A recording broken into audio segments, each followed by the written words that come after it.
Ihr habt euren Fensterheberantrieb gewechselt und wenn die Scheibe jetzt unten ist, scheppert sie in der Tür. Ich bin der Philipp und willkommen zu diesem neuen Video. Wie es immer so ist, muss man natürlich erstmal was ausbauen, in dem Falle die Türverkleidung.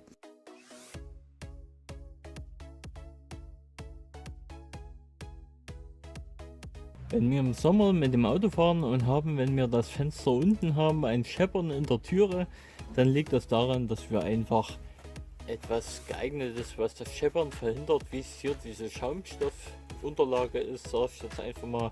Normalerweise ist das ein doppelseitiges Klebeband mit so einer Art Schaumstoff oben drauf. Vergessen zwischen Fensterantrieb, also dem Dorn hier, den wir hier sehen, und der Scheibe einzubauen. Und das mache ich jetzt einfach hier diese Arretierung vorne wieder herunterziehen, die Scheibe wieder von dem Dorn lösen, uns ein Stück schneiden, was wir dann auf den Dorn schieben können und das Ganze wieder montieren.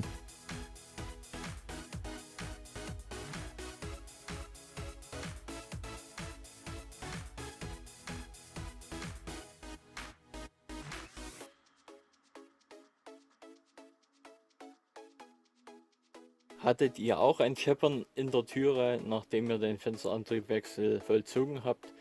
Habt ihr das vergessen, wie ich dort auch vergessen habe?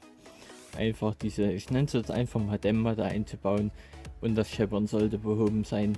Ich hoffe, ich konnte euch mit dem Video weiterhelfen. War dem so, freue ich mich immer wieder über einen Daumen hoch sowie ein Abo und sage damit Tschüss, bis zum nächsten Mal. Euer Philipp.